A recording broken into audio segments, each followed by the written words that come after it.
So in Romans chapter 13, before getting to there, in chapters 1 all the way to chapter 11, Paul has been speaking on a necessity of faith. He has been talking about this entire time to the church at Rome, how the blood of Christ is the only thing that justifies man, that is the only way that man's sin can be taken away or justified.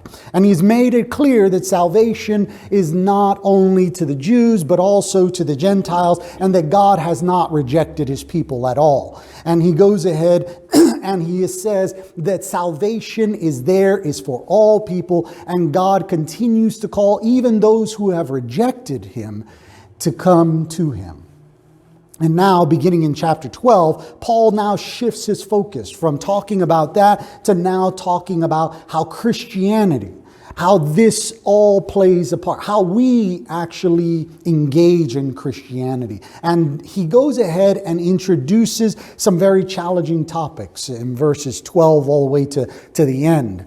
And tonight I want to look at one of those specific topics that is, I believe, not only was it tough, something tough to swallow in the first century, but it continues to be something even 2,000 years after the fact, an issue of debate and even sometimes defiance.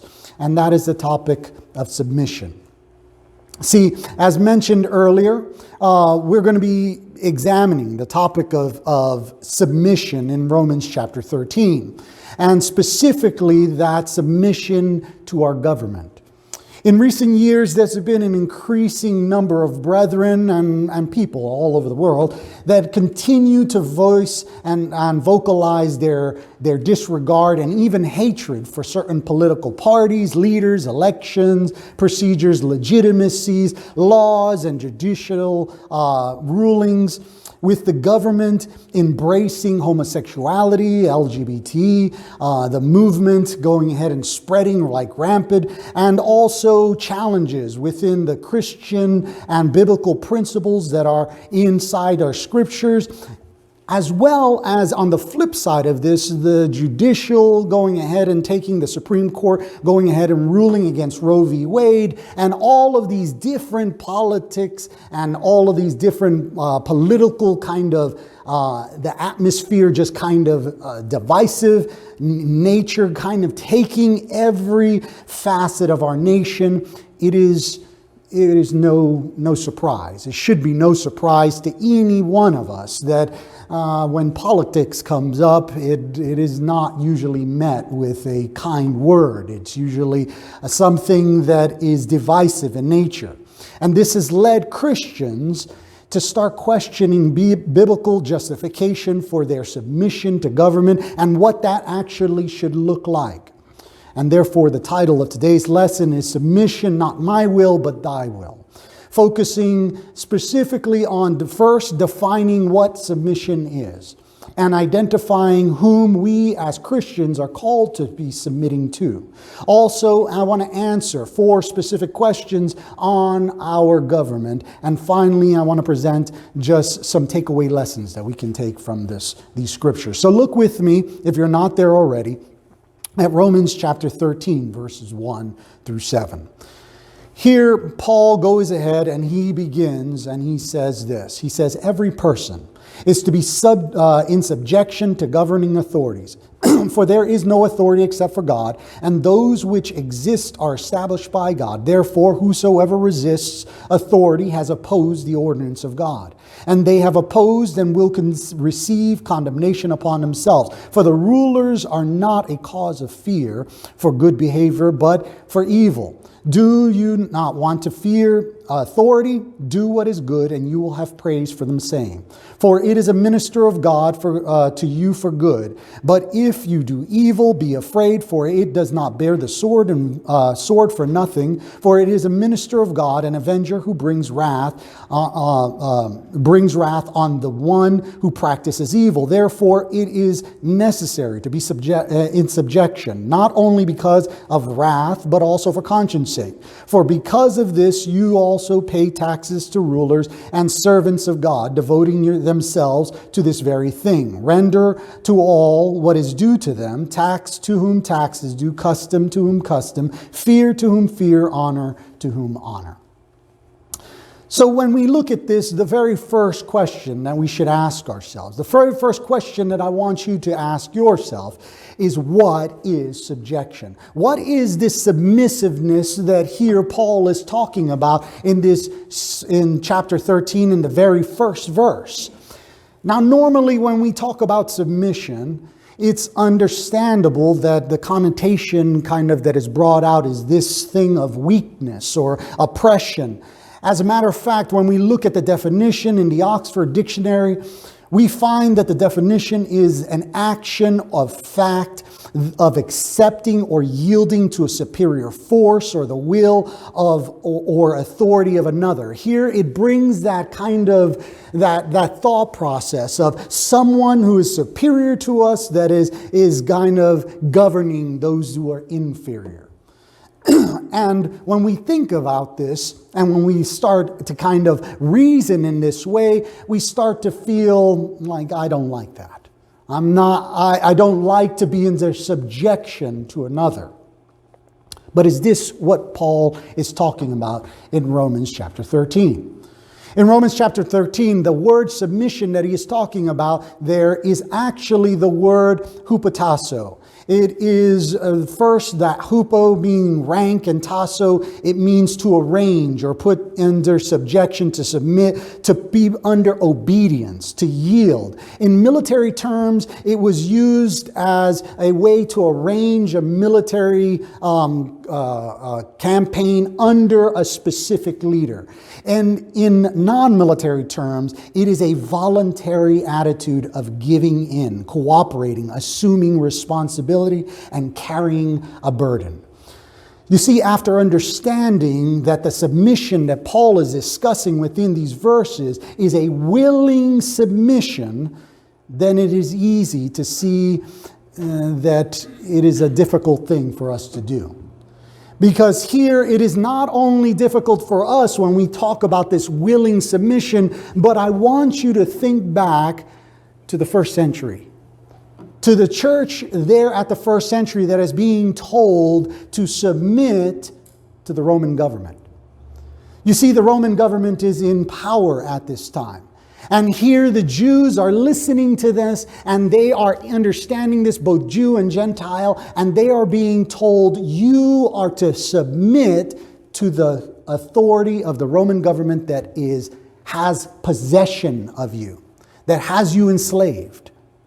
So when we think about this, obviously you can understand their apprehension. But what about ours? What about us? When we think about it, history has seen Christians faced with governments of all different types, from bad to even worse than the Roman government. And yet this message still reigns true for us today. You see, the fact is that there is a willing submission that we are called to have. And although at times it is challenging, God calls for each and every Christian to submit to those relationships that He has put in authority. But sometimes we look at this and we say, well, okay, that's to government, but is there a place where God has said, you are to be subjected you are to subject yourself to the authority or to submit to someone else? And the answer is absolutely yes. As a matter of fact, we don't have to look very far. In James chapter 4, verse 7, here James tells us that we are to submit therefore to God and resist the devil, and he will flee from us. We are to submit to God our Father. That is the first and foremost thing that is told to us within the Scriptures. But not only that, in 1 Corinthians chapter 11, verse 3, Paul says, imitate me the way that I imitate Christ. And then he goes on and he says that we need to understand that Christ is the head of every man, and that the man is the head of every woman, and that God is the head of Christ. Here we already see submission being kind of this trickle-down effect. He goes ahead and he says, look, not only is Christ the head of every man, but a woman is under subjection for the husband. And then God puts Christ under subjection to him. So we look at this and we say, okay, well, we see how about anything else? And once again, even to the eldership. Now, although we do not have elders here in this congregation, the simple truth is we are told to submit to the elders. In 1 Peter chapter 5, verse 5, here Peter goes ahead and calls the elders right before this to shepherd the flock. He tells them that they are not to lord over the sheep or those that are in the church. And then he calls younger men to be likewise subject to those elders, to put themselves under submission. And as a matter of fact, in Hebrews chapter 13, verse 17, we see the Hebrew writer going ahead and he says, obey your leaders and submit to them, for they keep watch over your souls. When we have elders, we are to submit ourselves willingly under their authority. But how about in our own families? Once again, we see that submission is even talked about in our families. In Ephesians chapter 5, verse 22, we're told that wives are to submit to their own husbands as to the Lord. But what about husbands? Here also in verse 25, we're told husbands are to love their wives just as Christ loved the church and gave himself up for it. You see, there's submission for the husband to his wife as well. A lot of times we kind of breeze through that, but the simple fact is, if we are to love, husbands are to love their wives the way that Christ loved the church, what did he do for the church but gave his life for the church? And here we also are told in Ephesians chapter 6, verse 1, for children to obey their parents and the Lord, for this is right. So you see again, submission already being shown in the family unit itself. But what about more? What about our servants to master relationships? Here we don't have servants to master relationships, but we have bosses to employees, don't we? And we are told in 1 Peter chapter 2, verse 18, that servants are to be submissive to their masters with all respect. But as he goes on, he says, you know what? There are some that are going to be good, but at the same time, we need to understand that there are some that are going to be unreasonable. And even if they are unreasonable, we are still to submit to them. We are still to go ahead and fall under their authority. We are still to respect them. Now, I will tell you that is, you're talking about a servant to master relationship, but what about to a boss? You see, sometimes our bosses are not the greatest people. Sometimes they do things or say things that belittle us or say things that we just don't like. And yet we are called to see that they have authority of some sort. And we obviously are to submit ourselves to some extent to that authority as well. How about to each other? You see, as Christian to Christian, we are also to submit to one another. We're told in 1 Peter chapter 2, Ephesians chapter 5, verse 21, that we are to be subject to one another in the fear of the Lord. See, brethren, a lot of times we forget that we are told as Christians, we are to submit to one another, to think more highly of one another than even ourselves. But at the same time, as we just discussed, we are to submit to the governing authorities. In Romans chapter 13, verse 1, Paul goes ahead and says, let each person be subject to governing authority. Well, what does governing authorities mean?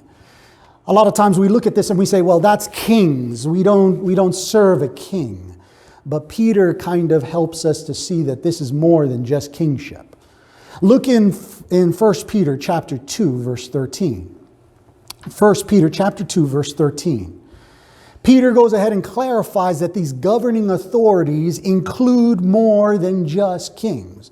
He says, submit yourselves for the Lord's sake to every human institution, whether to a king as to one in authority or to governors as sent by him. You see, any person that holds a position of authority, an elected official or a police officer or a person that has a specific billet, that person has some type of authority. And therefore, we are called to submit to those that are in that authority. But what are Christians' responsibilities to the governing authorities then? What should we be doing? How should we be acting? In Romans chapter 13, verse 7, Paul goes ahead and he says, render first. He says, render to all what is due to them, tax to whom tax is due, custom to whom custom, fear to whom fear, and honor to whom honor. Paul gives us 4 specific things that we are to give to those governing authorities, that we are obligated or we are called to owe to those governing authorities. And he says the very first one is to pay taxes and customs. You see, we as Christians are called to pay our taxes, to pay what the government has called us to pay. And although I would probably be hard to press to find anybody who would say, oh, I love paying my taxes, we are still called to do so. We are called to obey the laws of the land, to continue to follow the authorities of the land, and to pay the customs or the taxes that have been rendered onto us. And Paul also follows this command with the reasoning for us to be paying those taxes. Why is it that we need to even do this? Paul goes ahead and he says, because the government has a specific function, that they have a specific duty that has been authorized to them by God. That they are, in verse 3, to protect the good and to punish the evil. That they are the hand of God. Now, you look at that and you think about that, and that puts in perspective how we should be looking at the government. See, once again, Christ is always our standard. We have to look to Christ and say, well, what did Christ say about this? How did he act towards government? Look with me in Matthew chapter 22. Matthew chapter 22. In Matthew chapter 22, verse 17, Matthew records this. See, Christ is given this, is challenged with a question. And the question is really to kind of trip up Christ, to kind of pit him against the people, to kind of dwindle away at his popularity. And the Pharisees and the Herodians go ahead and they team up together to kind of pose this question that is a gotcha question. And what do they ask him? They say in verse 16, Teacher, we know that you are truthful and teach the way of God in truth and defer to no one. For you are not partial to any. Tell us then, what do you think? Is it lawful to give a poll tax to Caesar or not? But Jesus perceived their malice and said, Why are you testing me, you hypocrites? Show me the coin used for the poll tax. And he brought the denarius to him, and he said to them, Whose likeness and inscription is on this? And they said to him, Caesar. And he said, Then render to Caesar the things that are Caesar's, and to God the things that are God. And hearing this, they were amazed, and leaving him, they went away.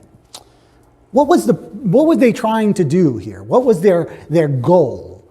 Their goal was to get Christ to admit something that was unpopular.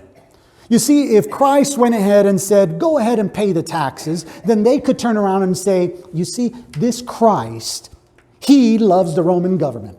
The one that have us under oppression, he is saying we should pay them.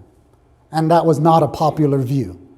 But at the same time, if he was to turn around and say, don't pay those taxes, they are an oppressive nation, then they could turn around and go to the Roman government and say, look, this man and his followers, they're against the government.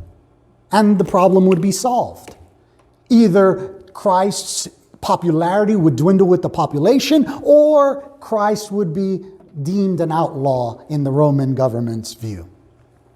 And Christ goes ahead and diffuses this completely by showing them that, look, Render to the things that the government asks for, that are monetary stuff that God has given to you, but the government has authority to ask for. Render to them those things, and render to God the things that God has asked for. But look at what he also says in Matthew chapter 17. In Matthew chapter 17, verse 24 to 27, here you have Jesus going ahead, and he is at Capernaum with his disciples. And Peter is asked by one about a 2 drachma tax. And they are asking about a custom. They are asking, does your teacher go ahead and he pay these taxes? And we see Simon respond, yes. And he goes and tells Christ that about this person that is asking for these taxes. And Christ turns around and asks Simon, from whom do the kings of the earth collect customs or poll taxes from? From their sons or from strangers? And when Peter said from strangers, Jesus said to him, then the sons are exempt. However, so that we do not offend them, go to the sea, throw a hook in, and take the first fish that comes out. And when you open its mouth, you will find a shekel. Take that and give that to them for you and for me.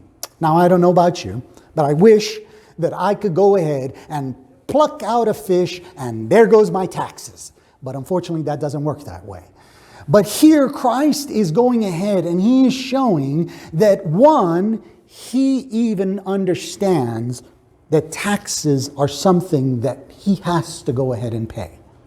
But at the same time, he poses this question to Peter just to make a point.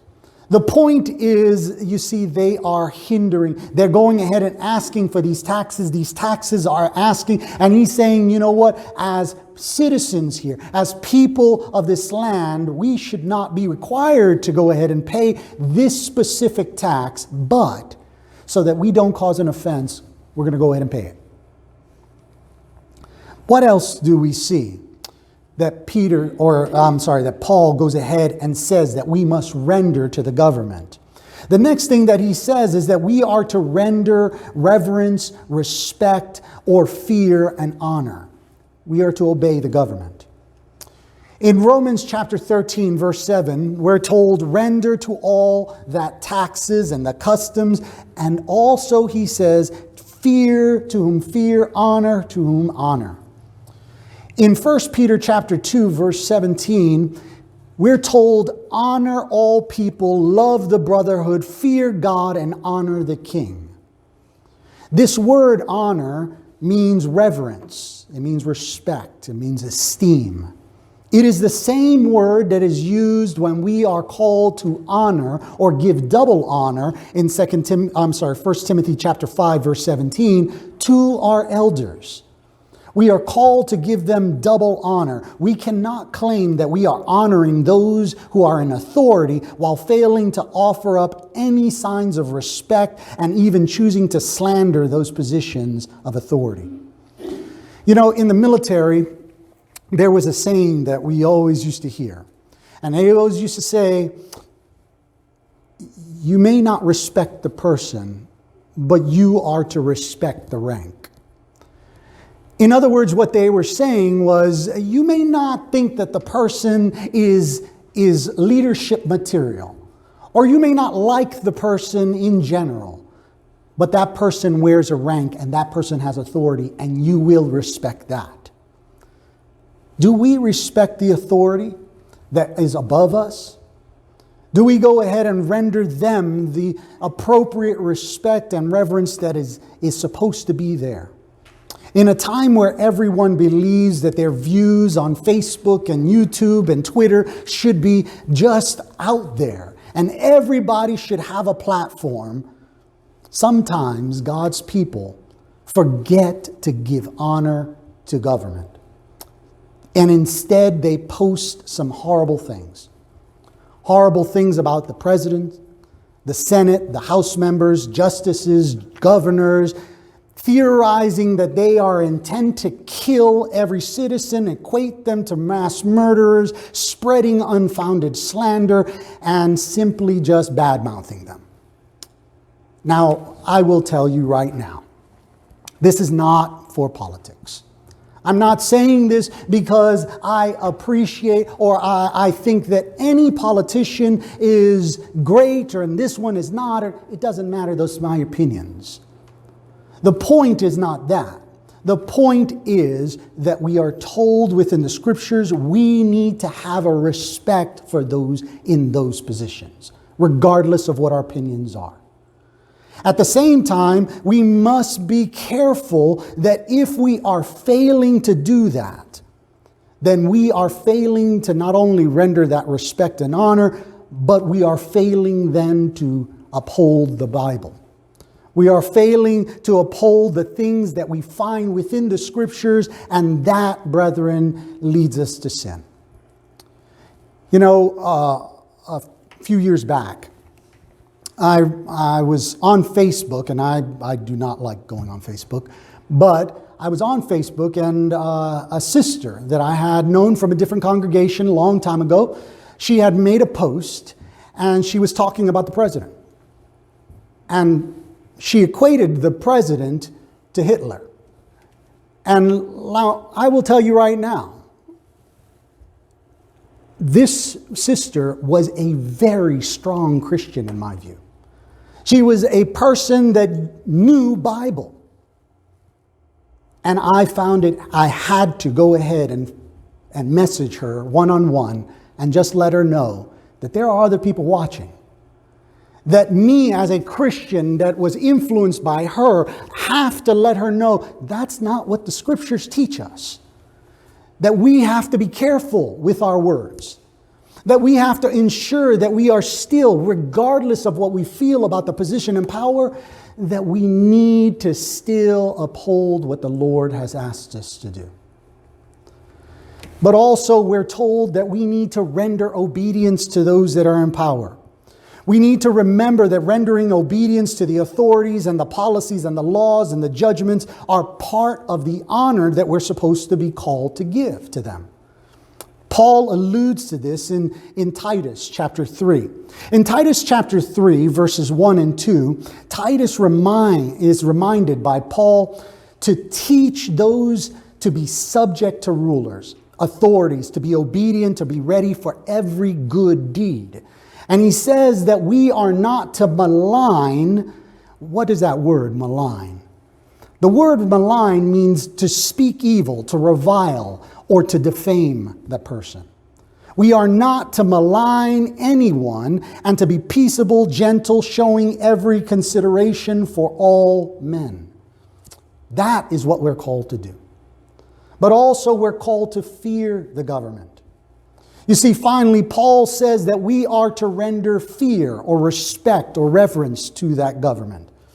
In other words, we are called to understand that authorities have the ability and the God-given purpose to not only protect the weak, but also go ahead and punish the evil. And failure to submit to government is both an opposition, not only to the government, but also to God's will. It is an opposition to God, resulting in sin that can lead to the wrath not only of God, but also the government. You see, it absolutely stuns me sometimes when I look on the news or I hear about someone who went ahead and disregarded laws or broke specific things or did specific things, and then they are absolutely shocked when they are taken into custody. They are absolutely flabbergasted when it doesn't go well with a police officer. Now, I'm not saying that there are not bad or corrupt people out there. But what I am saying is sometimes we need to step back and understand that if we put ourselves in that position, then we put ourselves in that position. And we have to be careful of what we're doing. But someone say, well, wait a minute. I understand that about authority. I understand that we're supposed to be submitting to authority. But does that mean that if the authority is causing me pain, suffering, or hardship, that I'm still supposed to go ahead and submit to them? That doesn't sound right to me. And although that does not or may not sound right to us, the simple truth is that suffering by the hands of the authority is not a gauge for us disobeying authority. Because if that was the case, then why is Paul going ahead, or Peter going ahead in 1 Peter chapter 2, why is Peter going ahead and saying, hey, you know what? Submit to the government. Because this is the same government that is going ahead and persecuting them at that time. You see, there may be instances where disobedience is indeed warranted. Paul and Peter show us, though, that suffering is not the gauge by which we go ahead and dictate whether we're going to listen or we're not. As a matter of fact, Jesus, again, the standard that we have in Philippians chapter 2, verses 5 through 8, here Jesus, we're told that we are to have the attitude of Christ, that although he existed in the form of God, he didn't regard equality with God to be grasped. But instead, he emptied himself, taking the form of a bondservant, being made in the likeness of men, and then being found in the appearance of man, he humbled himself and became obedient to the point of death, even death on the cross. Now, I want you to understand that that obedience that it's being talked about there is an obedience to God. But he also submitted himself to the authorities, to the people. He submitted himself to his own creation. He allowed justice, their justice, to go ahead and render him a criminal, put him on the cross, and crucify him. That is the submission that Jesus did for each and every one of us.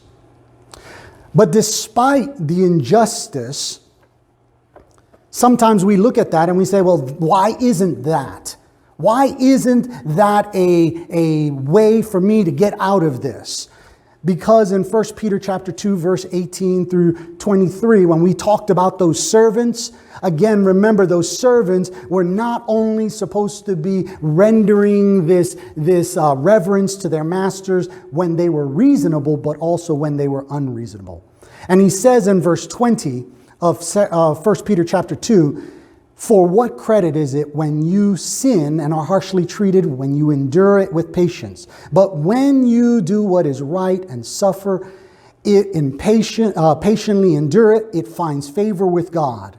In verse 21, for you have been called for this purpose, since Christ also suffered for you, leaving you an example for you to follow in his steps.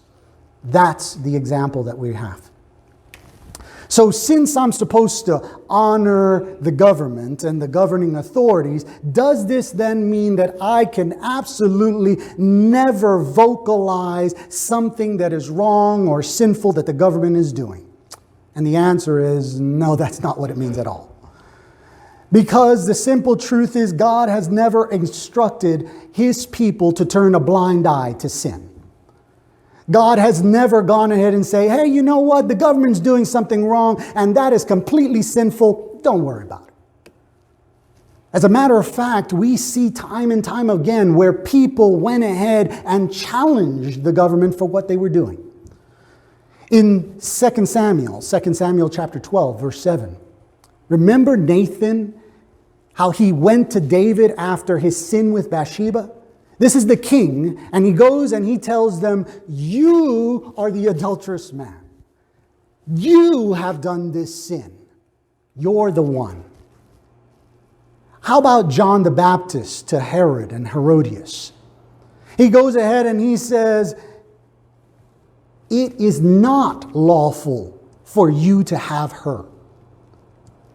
Or how about Christ to the scribes and the Pharisees? Remember in Matthew chapter 22, verses 13 through 36, where he gives these woes. And he says, woe to you scribes and Pharisees, you hypocrites, he calls them. Because you do all of these things and you say all of these things, but you are doing things completely contrary to God. Those were the authority. How about Paul to Felix? Remember in Acts chapter 24, verse 25? Paul going ahead and talking to Felix. He is in prison. He is in custody. And he tells Felix something. He starts to talk to Felix about self-control and judgment, and Felix begins to fear. And he tells him, go away for another time, and another time I'll go ahead and talk to you. Something that Paul said obviously got to Felix. It wasn't something pleasant. Those who refuse to do or go against the Lord's word, those who refuse to go ahead, and go against the government, when they see sinful acts, is just as bad as doing those sinful acts. But we have to also understand, when we go against the governing authority, it doesn't always end up good. It doesn't always end up in the righteous kind of thing and everything goes well and we're all right. Sometimes we have to bear legal action against us. Sometimes it will not go well. It didn't go well for John the Baptist. He lost his head. It didn't go well for Christ.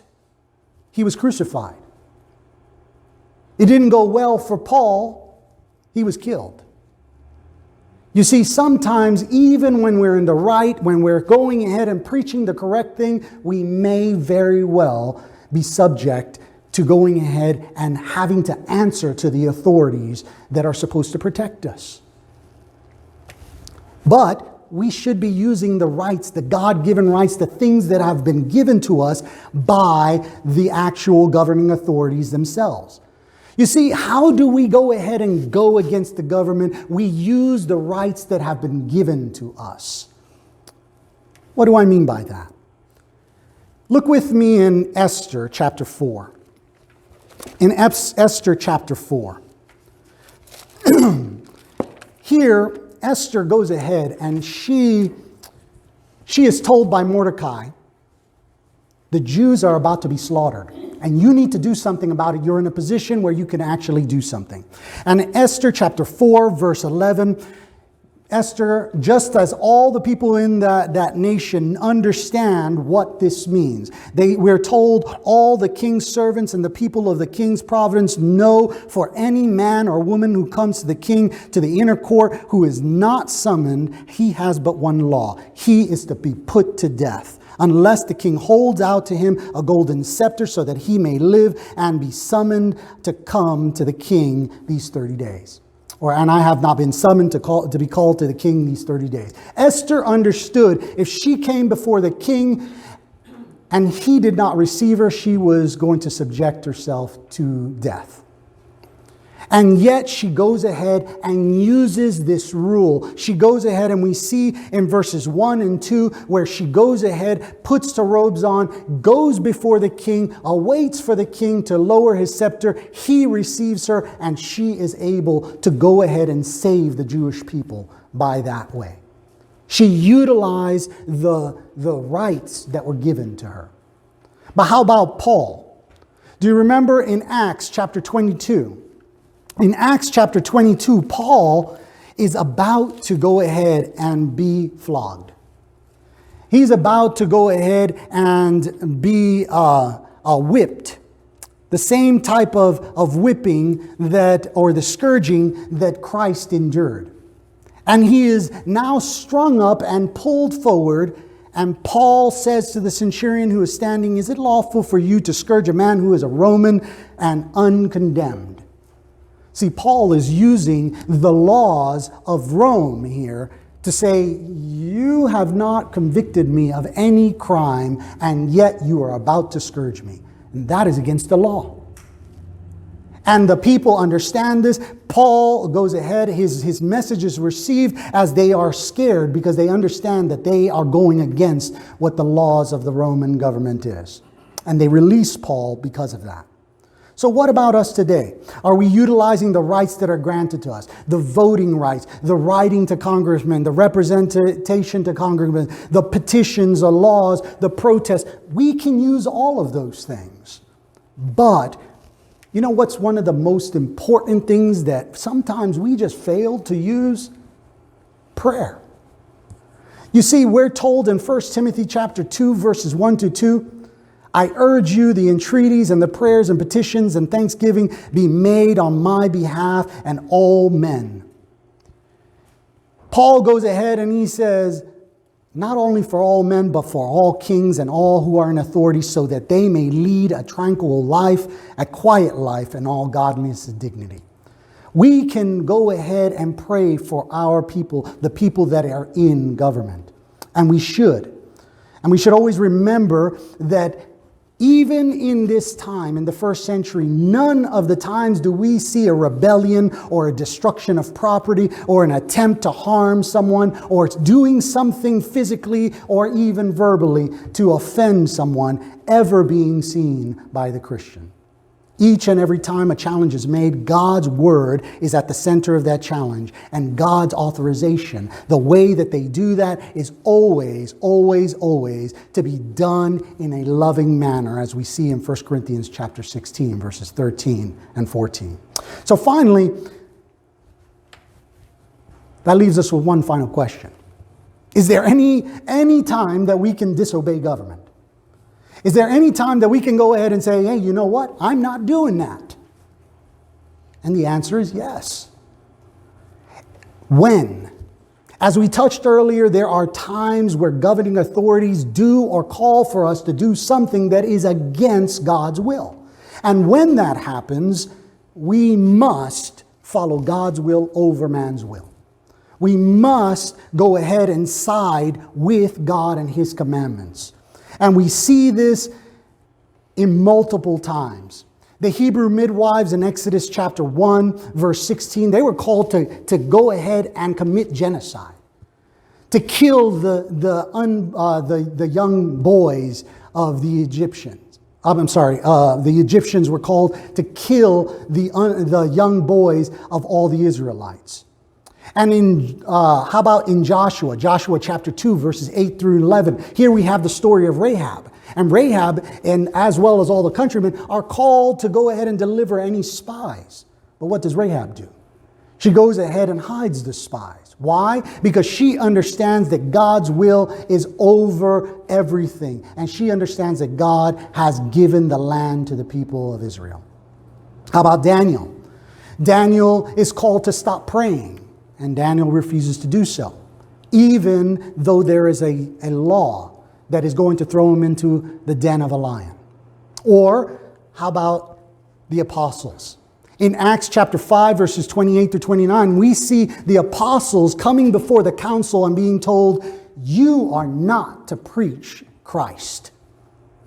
And the response of Peter and the apostles is, we must obey God rather than men. You see, we are never called to do things that will hinder us or prevent us from doing the things of God. We must never lose sight, though, that failure of the government to adhere to God's will does not render me or give me the justification then to not listen to them. Because the simple truth is, no government does that. No government is following the word of God perfectly. So when I see government doing something that is contrary to the scriptures, but not commanding me to do so, it doesn't give me the right to say, well, then I don't have to listen to the government. And yet, I want you to think of it this way. In the first century church, we talked about that the Roman government was oppressing the church, the members there, when Peter is talking about it. This happened, Peter writes this at approximately 60 AD. And when he writes, there is an emperor there that is in command, and that is the Emperor Nero. Emperor Nero is gone in history as one of the most tyrannical leaders, one of the most tyrannical rulers in history. He placed crushing taxation on the people. He is credited with murdering his stepbrother, his mother, his 2 wives. He is also credited with heavy persecution of the saints, blaming them for the burning of Rome, slaughtering them with gladiators, animals, and even lighting them on the streets as lamps. Nero crucified countless Christians. And yet Peter calls for the Christians to submit and honor those who are in power. That is what we're talking about. So let's look at these last quick takeaways. 3 quick takeaways before the lesson will be yours. The first one is God is always in control. You see, although we can't presume the reasoning for why a specific government or a specific authority is in power, what we understand as God's providence is always in control. And that our faith is directly reflected on the way that we respond to even those governing authorities. Because we are demonstrating our faith to God, not faith to man. Secondly, though, we need to understand that our submission reflects that faith, that submission to God's will. Every single time that we go ahead and we submit to government, we are submitting to God. We are saying, God, I trust you that whatever you say will come to fruition, and I will trust in your word. And finally, we need to understand that although there are times where we can indeed are called to disobey government, those are exceptions, those are not the rule. And therefore, we need to be careful that we aren't focused, so hyper-focused on the exception over the rule. We need to ensure that we stay focused on what God has called us to do. The bottom line is, when addressing our submission to government, the Holy Spirit, through the Apostle Paul and the Apostle Peter, tells us and shows us biblical examples that clearly show us the approach and the responsibilities that we as Christians need to take. And that disobedience is only warranted in very small cases. And although this may be challenging, and it's challenging in this time, it was absolutely challenging in the first century, Paul leaves no doubt that our submission to God, our submission to government, is actually our faith to the Father, and therefore we must set our biases aside. We must prefer to desire the word of the Lord over all things. And as a matter of fact, we need to do and practice what the Lord did. Christ said on that day when he was in the Garden of Gethsemane, "It is not my will, but thy will." He gave his life for us. So the question that I have for you is, have you submitted to the will of God? If you're one who has not accepted Christ as your Lord and Savior, have not accepted the gospel call, I will tell you, you have not submitted to Christ at this time. But you have the ability to do so. You have the opportunity to do so. Do not squander it. But if you're one who has accepted Christ, and you look at your life and you look at the way that you've been responding to the things that are outside, and you know that there's changes that you need to make in your life, make that change today. If there's any way that we can help you, if there's anything that we can do for you, please come forward as we stand and sing the song of encouragement.